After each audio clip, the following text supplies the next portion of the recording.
It means how can we operate from that place of internal balance, internal sense of resilience and peace, internal energy, in a way that I feel like I'm meeting my outer demands in the world. I fundamentally believe that every single person has the capacity to tap into an innate well-being, and that is part of our potential as human beings. And I really saw myself, that role of leader is that's my job, is to support people in bringing that forth.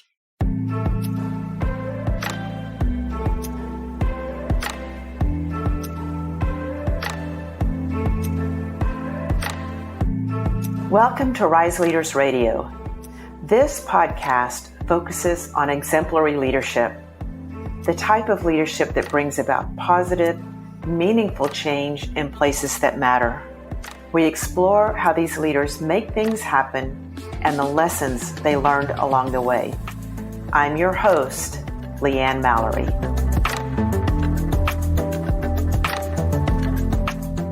Hi there, it's Leanne. We've got another great interview with another exemplary leader teed up today. Wanted to make sure that you're also aware that I produce some pretty in-depth show notes for every single episode. Lots of links and resources included in that. So if you'll head over to the Rise Leaders website, look at the podcast tab, all the episodes will be listed there, and just choose the button that says must read show notes and you'll have access to a lot more links and resources. Also, speaking of resources, I do have a resource page that you might find interesting. Lots of my favorite books and articles and YouTube videos listed there. Thanks and enjoy the podcast. I was reflecting on the actual number of years I've known Renee, and it's 30. Renee, you did my health assessment when we were both at EDS. We were both in our 20s, and in our first jobs at EDS, both of us had several careers or several different jobs while we were there. You know, you just told everybody our age. I know. Well, so we were both in our 20s at that time. So both of our careers took various twists and turns, and we connected again a few years later during a change management workshop that you were leading, and we've stayed in touch. And I'm just so happy to count you as a dear, dear friend. You're also someone that I admire tremendously. And when I think of you, and I often describe you this way, as the epitome of the creative mindset in someone who lives with such integrity with your values. And I'm really excited to talk to you today. Well, I couldn't be more delighted than to be here. And I could say ditto to everything you just said about the level of respect and love I feel for you. Thank you. It's a really beautiful thing to have these days. I gave a little bit of background, but I think your path is so interesting, and I would love if you would give us a quick snapshot of how you got here. Yeah, I'll try. It's interesting when you're in the middle of it, how you don't, or from my experiences, I didn't know where I was going. And as I look back, I see this thread of this deep belief in our capacity to be well and our capacity to thrive. So it started really professionally before you and I met each other. I came out of college as an exercise physiologist, and my first job was at a heart center, and I was doing exercise and diet prescriptions with heart patients, putting them on the treadmill, doing heart tests. And I realized then that I didn't want to be at the back end, the downstream part of ailments and illness and heart disease. I really wanted to be upstream, helping people live in such a way that they hopefully prevented that illness. I said early on, I will never work in a big global corporation and I will never work in a big city, because those are the two evils on our planet. And again, this is 30-something years ago. And of course, I end up in a global corporation in the middle of Dallas, Texas, where you and I ended up meeting, running the health promotion department. So early on, I moved from the exercise physiologist to truly a specialist role, and was asked to be the leader, a significant sized team. I think we had 42 people in the organization, and going from not leading anyone to now leading this organization. I think the big aha I had was I was responsible. It was my job to create the conditions where people could show up their best selves.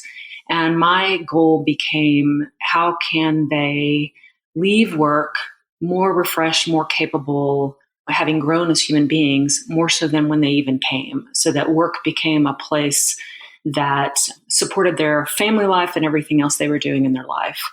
I think what I realized in that is that the role of leader for me ended up being a role of doing the work that I loved, which was wellness and well-being, really advancing wellness and well-being. That was my job as a leader. And if I did that well, then the people that were working on our team would bring their best skills and collaborate, etc. So that was a big aha for me, is that the role of leader could be one, and actually was one, that is actually a role of well-being. It's about creating the culture where people thrive. And it's interesting when you talked about being in the Heart Institute, noticing that you wanted to be upstream. You didn't want to be on the back end of it. And I'm just tying that here to what you're saying about leadership. That's upstream as well. Instead of just focusing on the task or the job, you're really focusing on the team and the person, which is upstream from the task. Yeah, I hadn't thought of it that way, but you're right. So for me, one aha was about moving from downstream to upstream. And the second one was moving from the role of specialist to leadership. And by the way, I don't think everyone needs to make these kinds of shifts to do fantastic work to advance well-being in the world. But this was my path. And you're right. I think they are both looking for, how do we continue to go upstream and create those conditions where people can do their task well and do their jobs well, and also aren't burnt out and stressed out in the middle of that, therefore causing illness, disease, etc. I feel like in my early 20s, I got some big ahas, or a lot, due to the fact that I kept getting thrown into situations where I had very little mentorship and no guidance. I had no idea what I was doing.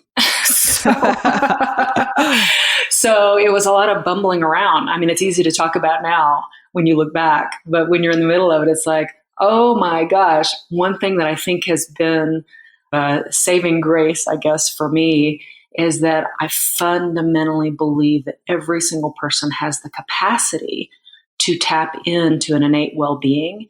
And that is part of our potential as human beings. And I really saw myself, that role of leader is, that's my job, is to support people in bringing that forth in the way that they can best do.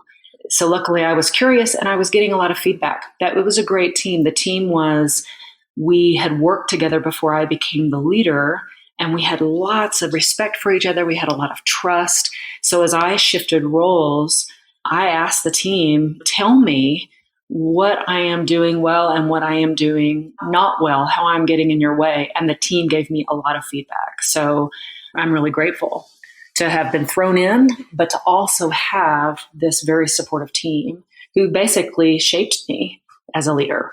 So many great aspects of a learning leader and a learning organization there that you just named. And I'm also remembering, Renee, you were in your early 20s. I continue to be amazed at your natural leadership and ability to reflect and see a broader perspective. Instead of just going in head down, nose down, focused on a goal, you really seem to have that ability to step back, see the system, and be open to how you can be most effective in that system as well. I appreciate you saying that, and I think I eventually get there. I also go the other path quite often still, which is focus on a task, nose to the grindstone goal, and I get such immediate feedback from my body, from my emotional state, from my thinking. I get such immediate feedback that is not the right path for me, that I don't show up my best self when I get overly stressed out on making something happen. Something about me is, when I do get clear, I have a lot of willpower. and I get clear and I start going for it. But I have to learn over and over and over again, how do I get results with more ease and less efforting and less will, and let some of the results unfold in a way that we could not have designed. That's been a 30-year learning process, and one that I'm still learning. Well, you came hardwired with that will. And like you said, it's something that serves you well. And if you're not careful, you can get overcome by it. And there's a cost to that. And it sounds like over the years, you've become really aware too, listening to your body, et cetera. I've become better. I'm smiling over here because I'm in the middle of one of those moments of saying, okay, here is the time to ask that question again. And it's the question I always ask myself: how can I move in a way that has greater ease and greater feeling of greater support? Because being clear about vision has never been a challenge for me. I thrive thinking about vision. I thrive working toward a bigger purpose, and especially a purpose to advance well-being and conscious leadership. So those are things that I wake up in the morning thinking about, making sure that I myself have a sense of that I'm coming from a place of internal balance, and that I'm really caring for the things that are really the most important things in my life, my relationships, my family, my own physical health, all those things. So I work on all the things that all of us are working on. And I just feel grateful that from a body standpoint, I do get really quick feedback.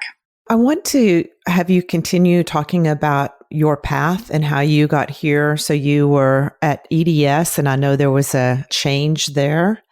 Sure. So after this first role as a leader, we were seeing in the wellness department a lot of stressed out people. And when we started tracking where they were coming from, they were often a really high percentage, and I can't remember what the percentage was, but a high percentage was coming from the mergers and acquisitions the company was doing. So EDS grew very quickly from, I think, 41,000 people to 110,000 people. And you can check my math on this because you were in the company as well. We grew super quickly. And a lot of that was through merger and acquisition. The company was, being a technology company, the company was actually really impeccable as far as merging technologies or acquiring technologies that would fit in. But we weren't great at the lens of people. When you're buying a company, you're not just buying the company and the assets as far as technology. There is a culture, a way of working that brought that technology to life and made it work. We weren't good at really honoring that.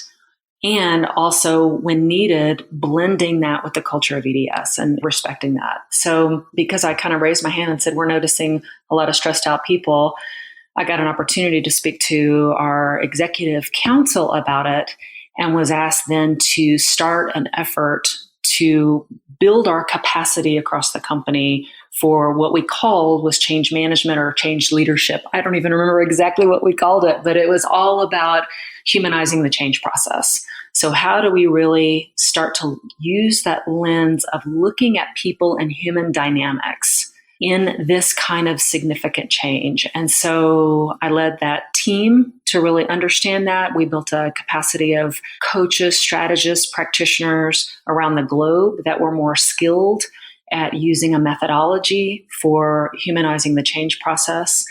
And as part of that, this little effort was part of this, what we called the Leadership Design Lab, which was now in leadership development or underneath leadership development. We started doing some efforts to seed a whole different mindset within executives across the company and high potentials. We did 9-month programs. I think we did 5 of them called Leading Learning Communities. And it was all about teaching. We basically use Peter Senge's discipline as the backbone for the content of that program. And it was all about transformational leadership. It was all about how can we support leaders at not only looking at how to acquire more skills, but how do we support leaders in having new lenses, new ways of seeing the world, and therefore new ways of operating. Boy, I am really remembering all of the tools and models that came from that, like mental models, ladders of inference, all of those things that really helped shape how we all saw the world differently. It was remarkable. What you guys were doing, it was so remarkable and it was so cutting edge. And think of it, this was 1993. So even before then in the health promotion department, we started seeing if we taught smoking cessation in the traditional way, we would get one result. If we brought mindfulness practices, so John Kabat-Zinn's book came out at the time, Full Catastrophe Living, and so we were learning about mindfulness through his work. If we brought mindfulness practices into our smoking cessation programs, we would get a different result. We would get a better result. People really not only stopping smoking, but sticking with it. So I was coming from that, this wellness, well-being, mindfulness, some ahas we were having there as a group, moving into now this change leadership, humanizing the change process and organizational learning. And I'm going to not quote well, but it's always Margaret Wheatley's book, Leadership in the New Science, I think also came out about that time. And there was something she said in it that I won't remember the quote exactly, but it was something about if you help a system understand itself better, understand more of itself, it will naturally return or discover its health. It will naturally discover, and I'm going to use well-being here. So to me, that was another big aha for myself, which is, okay, the job here is really helping people use different frameworks to connect with themselves, to build a different kind of relationship with themselves. And when they build a healthier relationship with themselves, they naturally want to build a healthy relationship with customers, with community partners, with countries we're operating in, etc. There's just this natural process that happens. So that was what was happening for me in those years. And that was like 93 to 96. And when I look back now, when I look at what companies are doing now, and I look at what we were doing at EDS then, I go, oh my gosh, I cannot believe the company allowed us to do the stuff we were doing, but it just made sense. Some of the work that we were doing, other companies are just now discovering, and the models and tools are also timeless. Just like you said with noticing breath or mindfulness, that never goes out of vogue. Mm-mm. It's always a core practice, and it's something that sustains the other practices. Well, we've created systems and structures that draw us away from ourselves, our capabilities, our strengths, our energy. They draw us away from ourselves. So we wonder, and I don't think we're questioning much anymore, about why are we burnt out? Why are we so stressed out? Why are people so disengaged? Well, because the structures, systems, and processes never really factored or never were designed around how human beings actually operate best. And the moment we start to support people in really connecting in, and when I say connecting in, I mean, some of it is just simple observation practices. But the moment we support people in really connecting in and in building teams around that clear and authentic connection with each other, then the results that occur are absolutely amazing. Well-being to me is often about the relationship we have with ourselves. I've got lots of definitions of well-being, but one of my favorites that makes sense to me is, what is the relationship we have with ourselves? What's the relationship we have within each other? Is there well-being in that relationship? And what's the relationship we have in what feels like our outer world? And you and I have talked before about, is that outer world really outer world? Or are we constantly in this dynamic, we're part of this dynamic living system? We are it. Mm-hmm. So it's not separate, but it feels in our minds, it can feel separate. So what's our relationship with it? Seems like a good time to ask you this question here. Well-being and wellness are different to me. How do you make the distinction between wellness and wellness initiatives that you might see going on in corporations versus well-being? It's a great question. And it's one of those that in the field of leadership and wellness and culture of well-being and all, people are just trying to wrestle down. And I don't know if there's one right answer. When you look back at some of the best work in the wellness world, like by Halbert Dunn, who was someone who created some fantastic thinking around wellness in that field. Wellness and well-being would be the same thing, because it really was about this deep inner capacity. And I would say that's what well-being is. When you look at how people use the word, so I'm giving you two different answers. I don't think they were ever meant to be separate types of words or distinct words. They would be even synonymous. But when you look at how we use the words today, most people will use the word wellness to mean lifestyle behavior. So it'll mean how I exercise or move, how I eat, how I rest, relax, rejuvenate, how I sleep. So these are all wellness behaviors, and these are important. Well-being, more and more, we have so much science now about well-being being this psychological capacity, this internal resourcefulness to meet our demands in the world. So when I think about how can I lead from well-being, or how can I support people in leading from well-being, or how can we operate from well-being, it means how can we operate from that place of internal balance, internal sense of resilience and peace, internal energy, in a way that I feel like I'm meeting my outer demands in the world. So that would be well-being. And then the third definition I gave you just a couple of minutes ago was more about relationship. And it's actually one of my favorite ways of thinking about well-being, because now it connects the dots between me and we. So it's not just about my well-being. It's never just about our individual well-being. We exist within relationship, always. Relationships with our families, our friends, our workmates, our supervisors, our neighbors, our nature. We're always in relationship, including the relationship with ourselves. And how can that be a relationship that is founded in well-being and that actually fuels us? So that's another way of thinking about well-being. And so I'm going to loop back to leadership effectiveness. And if a leader is focused on their own well-being, and really not just focused on it, but aware. So it's not just another initiative or another strategy, but they become very much aware of their well-being, and they learn how to pull some levers or change some things that results in an overall sense of well-being. What do you feel the impact on their effectiveness as a leader is? I think that at one of the deeper levels, what happens is that leader or leadership team or whole organization, depending on what level you're working with, starts to shift from operating from a reactive orientation, an orientation based in either fear or a sense of wanting safety more than the vision that they say they want, or control or protection. So this reactive orientation, and there's this shift to moving to a more creative orientation, more generative orientation. And, you can even think of it as simple as moving from fear to love.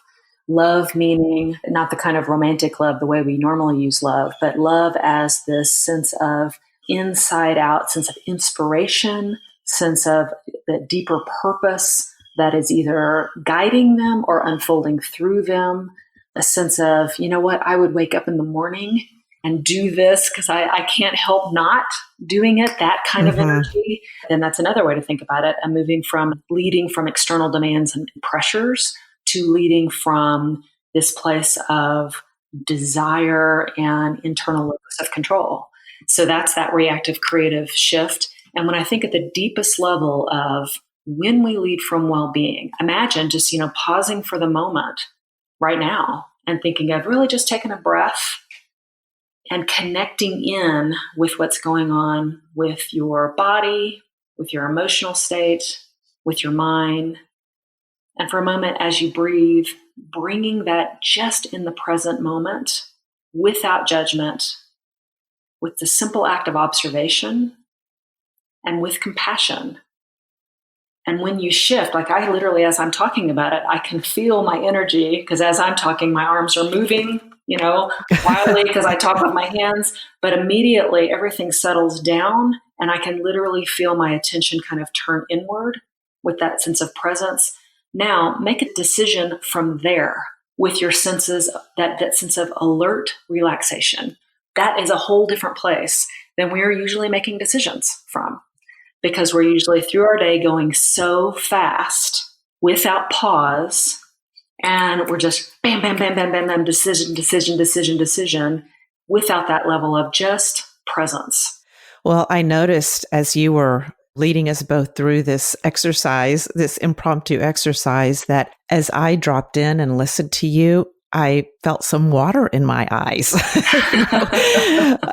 It's a really profound space to allow ourselves to be in and to remind ourselves that we can be in that. And what I also know about myself, and whether I'm doing this podcast and I have some performance anxiety around that, or if I'm coaching someone, the more that I can drop back into notice when I'm not in that space, I'm sitting up in my chair, my heart rate's a little higher, my hold tension typically in my jaws. When I'm there, I'm not connected to myself and I'm not connected to the other person either. And the more that I can operate and work from this place that you just described, the more things just happen. Conversations come up, insights arise that I think it's physiologically impossible for those insights to come when I'm in that other posture. Totally. I mean, what you said is just beautiful. So it's another way to think of exactly what you just said is in a state of contraction. It's not just our bodies that contract. It's our emotional state and our mental state. It's hard to see beyond that box we're in. But in a state of presence, there is this sense of expansion where new ideas come up, new creativity comes up. I know you have been, and I've been in them with you, in conversations where we are listening so intently to each other that something new arises, something new that neither one of us could have known, couldn't have planned that. Well, imagine that thing being a whole new world-changing innovation. This is how important it is for companies to be supporting that level of presence, because that's what can unfold between people when we are operating from that level of well-being. And even if it's not some great innovation, just the feeling of enjoyment and fulfillment at work. And connection. And connection. We spend so much time at work that I feel sadness when I think the amount of time that we spend at work and disconnected at the same time. It's Absolutely. Such a lost opportunity. It is, and it's showing up in the statistics. I think it was last year that Gallup, the World Polling Organization, did some great research on engagement, and I think it was 85% around the world of employees were disengaged or actively disengaged, and 65% of leaders. That's a lot of disengagement. I mean, if that is, think about, I imagine that is human systems being capped. That's potential capped. Think about it through a system of Ayurveda or a system of traditional Chinese medicine or yoga, where your job, all of our jobs as leaders of ourselves and leaders that are creating environments for others, is to support energy flow, is to support circulation and connection. That's our job.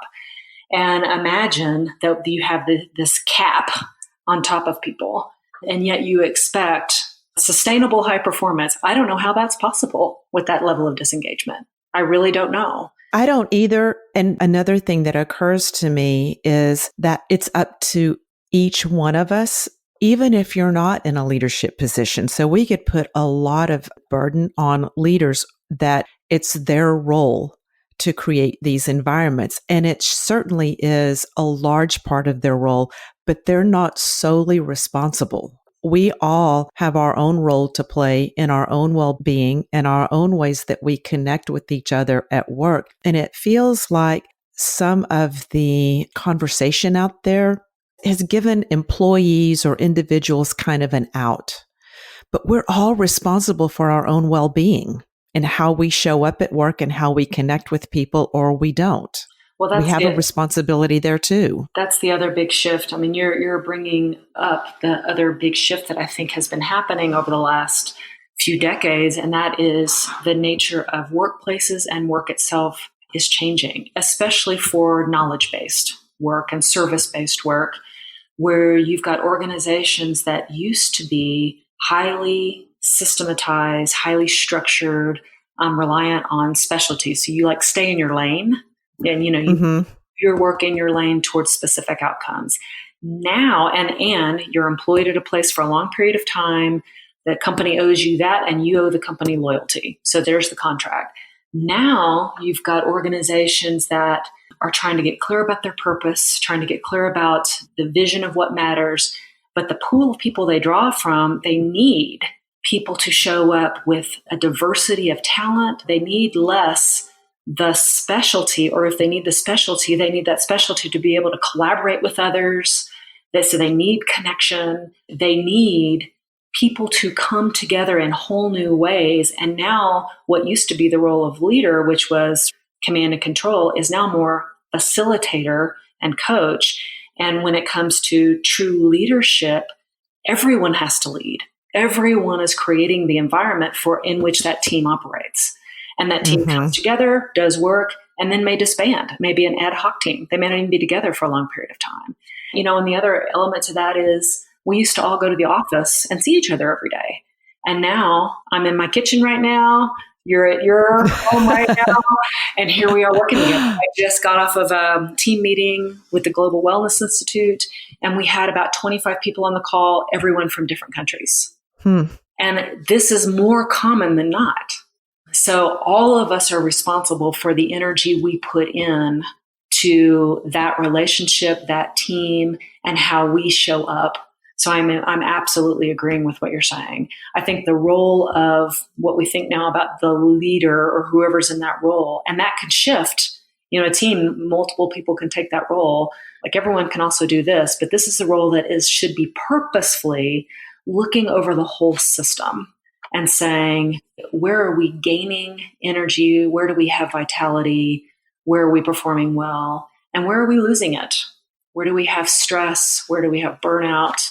What needs to shift? So that is a particular role. And boy, that's a whole new skill. Totally. That's something that we're not teaching in business schools or in college or anywhere. We're not really teaching that. Renee, I want to shift now a little bit, because one of the reasons that I really wanted to speak with you today is for you to talk about the Be Well, Lead Well Pulse instrument that WisdomWorks has created. And you have a certification coming up, and I know registration closes at the end of September. And I am so excited about this tool. I've actually participated in it myself. Why don't we just shift and talk about the tool a little bit? And I'd love to create that bigger picture about how this tool supports well-being in the way that we've been discussing it this morning. Well, the tool was born out of this kind of conversation. So imagine now, let's go back 30 years, and we've talked about kind of those early days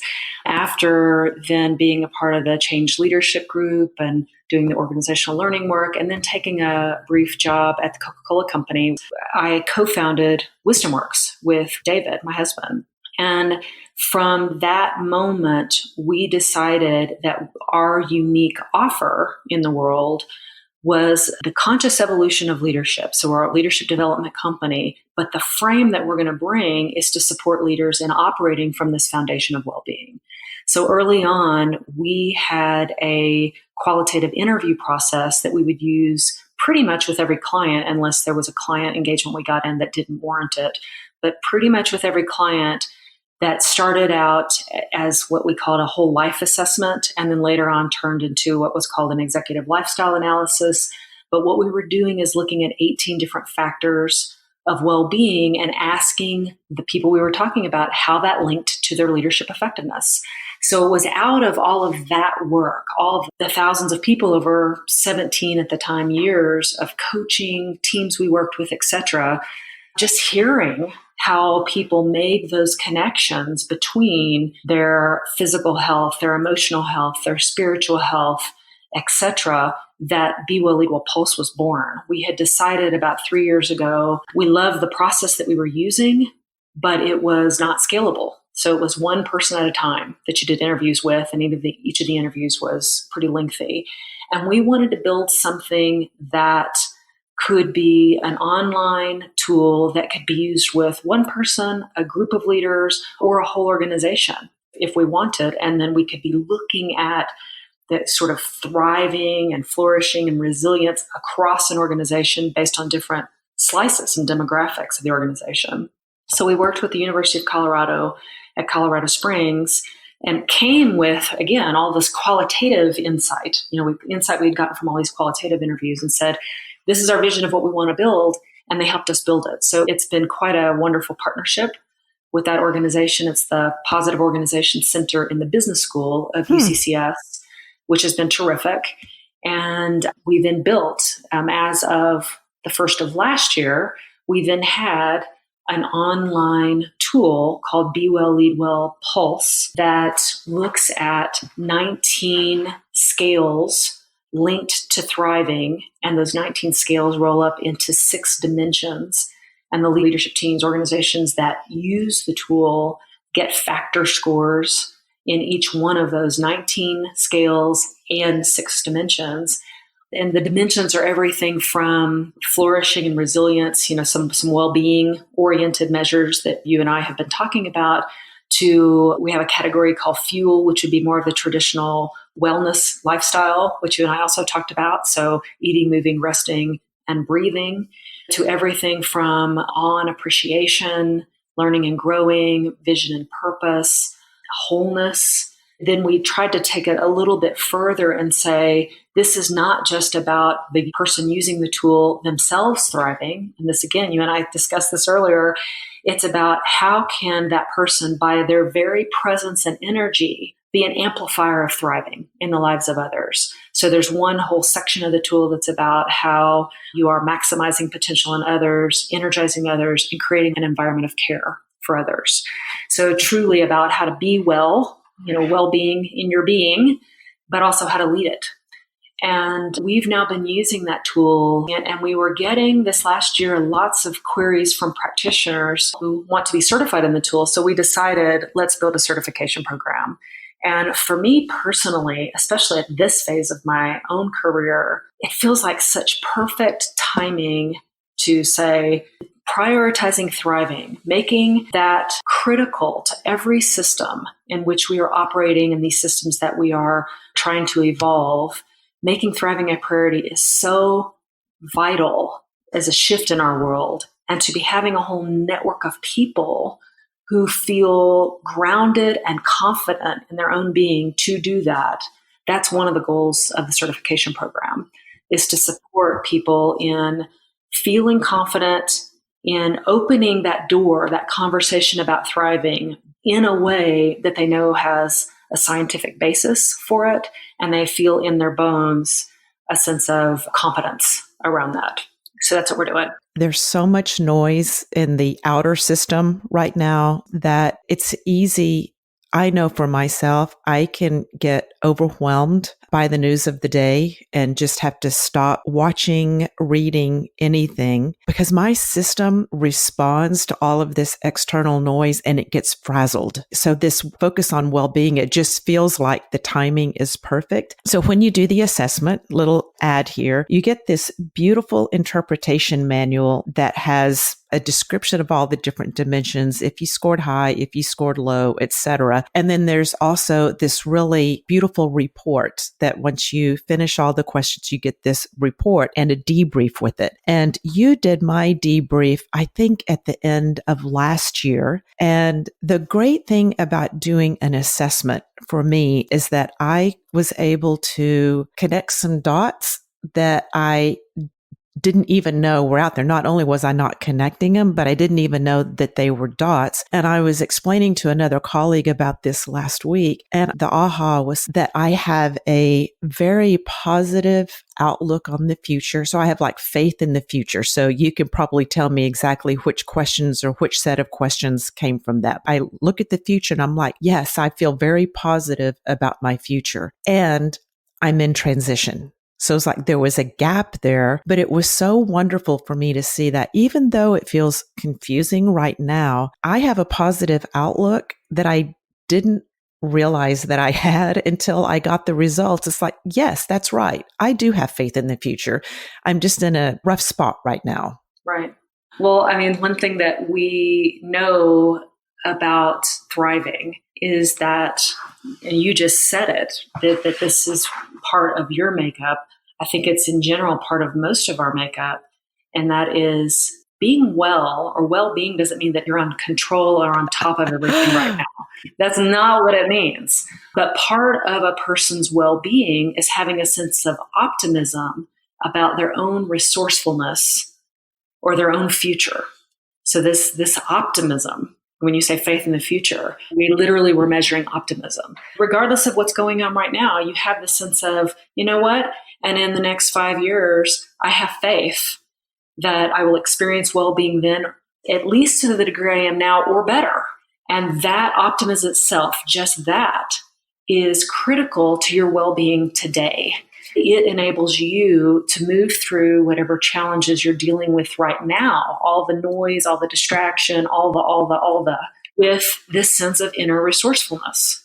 So, we're back to kind of what really does it mean to thrive, or what does well-being really mean? It's not this static, permanent state of controlling everything, because I actually think that's a recipe for suffering. Yes. Personally, is every time we think, and you and I know each other really well, so when I'm stressed, my knee jerk is want to be in control. When I go there, that's when I will suffer most. And all of us have sort of the natural tendencies that we go to when we're stressed. Even knowing those can support your well-being, support you in making that shift. Yeah. And like I was saying, seeing that on paper was so reassuring to me. It's, I'm okay. Fundamentally optimistic. I don't know. There was just something about seeing that on paper and seeing the dimensions that I could then tie it to. And even with this interpretation manual, that I could say, then here are the practices that I need to be engaging in order to not just practices, but perhaps conversations. Who do I need to be talking to? What do I need to say? What do I need to get clear about? That was all part of this really very in-depth interpretation manual to help you up-level your well-being. So I'm a huge fan of this tool. And to me, I asked you, I said, is this your opus? It just feels like such a huge accomplishment. And I'm so excited and proud for you and David that you brought this into being. I am too. I'm excited, nervous, all those things that are part of excitement, because it has felt like a huge piece of work. And again, when we started it, I don't think I thought about all that. It just was, we want this particular type of tool to legitimize and ground this kind of conversation, and we just don't see it out there yet. So let's build it. And the interpretation manual, honestly, I thought was going to be more of an afterthought, and it's ended up being one of the most important.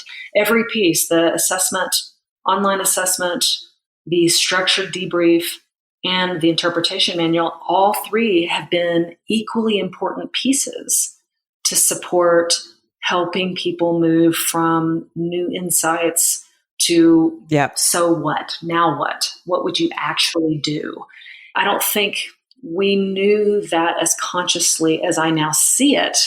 Now I'm going, oh my gosh, that was a lot of work. And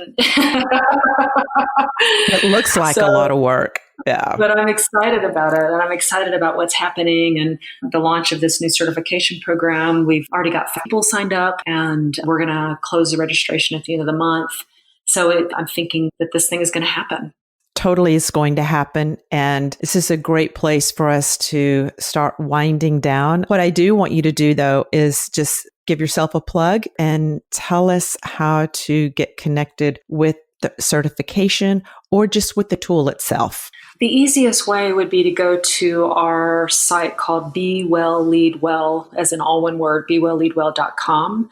That site has our programs that are all around leading from a foundation of well-being, or this form of conscious leadership. At the very top tab, it's got the assessment. So you can click on assessment and you get to Be Well Lead Well Pulse. Or if you click on the tab called certification, it's got all the details about the certification program. Great. So if people are interested in certification, they can look there. And if they're just interested in the assessment, bringing that into your organization, doing that individually or with the team, they can also just get more information on your website for the assessment itself. Is that correct? Exactly. Yeah. Excellent. Yep. It's all there. Or you can contact me at Renee@wisdom-works.com. Excellent. I just want to say again how excited I am about this. And for you and for David, as someone who's taken the assessment, I can also say it's really, really helpful. And I think it can be a game changer. So congratulations on all your hard work. Yeah, Leanne, thank you. And you have to know, and if I haven't told you lately, you have to know that as someone in my life who I feel this unconditional support and admiration, you're it. So thank you for all the ways, like doing this podcast, that you're supporting me. And thank you for doing the podcast, period. This Rise Leaders podcast is adding something unique to the whole conversation about conscious leadership. And I really appreciate you it's a lot of energy and a lot of effort. And I appreciate you doing it.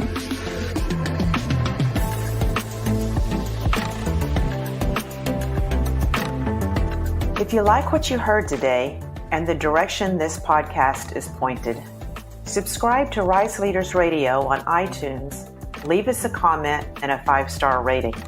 You can also check out the Rise Leaders website at www.rise-leaders.com to find the resources I pull from in my coaching and consulting work and that I find central to transformative leadership. If you're committed to leading with a clear vision and from core values and taking your team to the next level, then get in touch. You can reach me, Leanne Mallory, from my website. I'd be honored to hear from you. I appreciate you tuning in today, and especially for being the type of person interested in learning more about how you can elevate your part of the world. Take good care.